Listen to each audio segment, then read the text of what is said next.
Path. A single line of connecting elements or sources.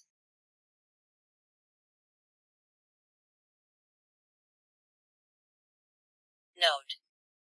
A node is a junction, connection, or terminal within a circuit where two or more circuit elements are connected or joined together, giving a connection point between two or more branches. A node is indicated by a dot. Branch. A branch is a single or group of components such as resistors or a source which are connected between two nodes.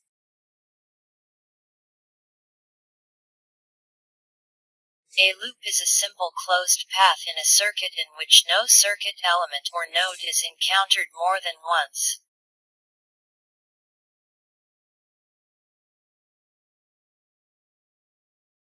Mesh. A mesh is a single open loop that does not have a closed path. There are no components inside a mesh.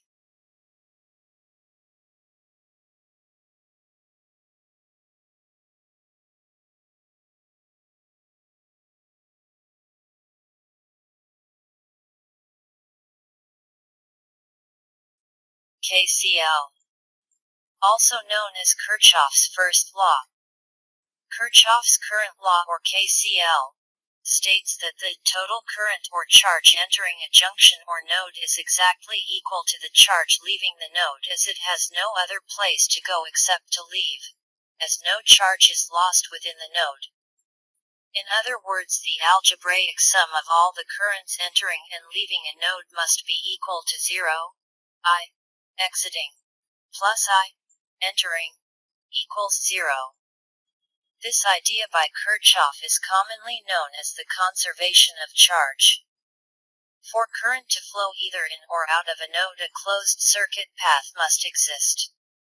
We can use Kirchhoff's current law when analyzing parallel circuits.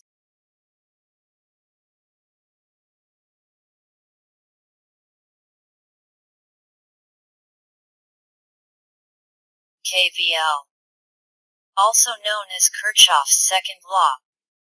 Kirchhoff's voltage law, or KVL, states that in any closed-loop network, the total voltage around the loop is equal to the sum of all the voltage drops within the same loop. In other words, the algebraic sum of all voltages within the loop must be equal to 0.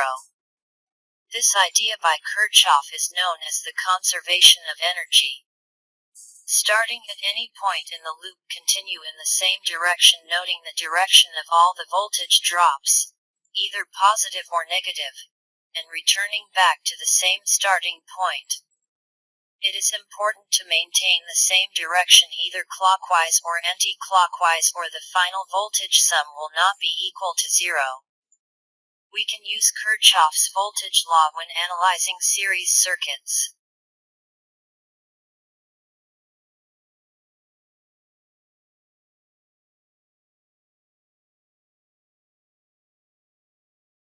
Delta to star. When converting a delta network into a star network, the denominators of all of the transformation formulas are the same, A and B and C, and which is the sum of all the delta resistances. If the three resistors in the delta network are all equal in value, then the resultant resistors in the equivalent star network will be equal to 1/3 the value of the delta resistors, giving each branch in the star network as R star equals 1 divided by 3R delta. R1. The value of R1 is the product of RB and RC divided by addition of all three resistors in delta network. R2. The value of R2 is the product of RA and RC divided by addition of all three resistors in delta network. R3. The value of R3 is the product of RA and RB divided by addition of all three resistors in delta network.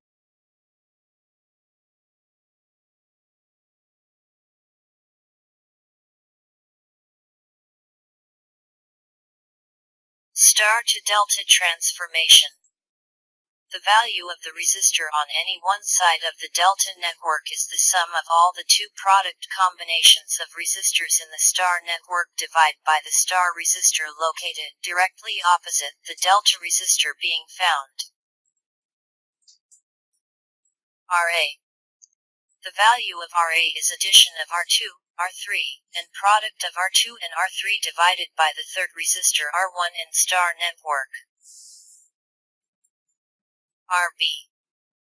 The value of RB is addition of R1, R3, and product of R1 and R3 divided by the third resistor R2 in star network.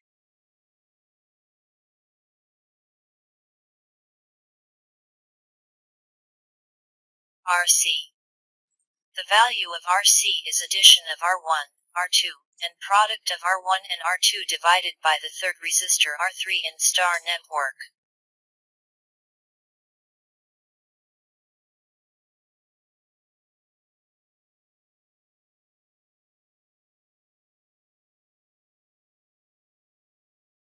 Source transformation. Source transformation is an application of Thevenin's theorem and Norton's theorem. Source transformations are not limited to resistive circuits.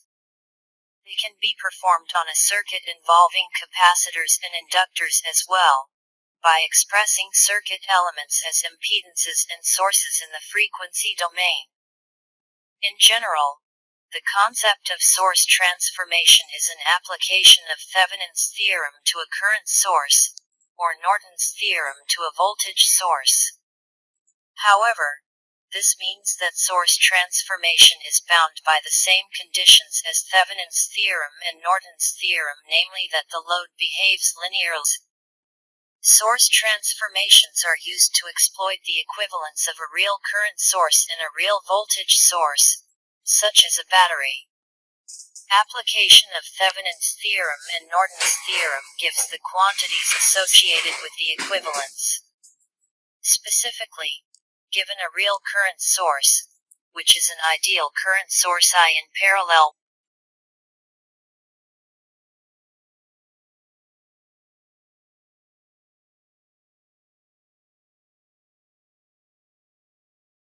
definition.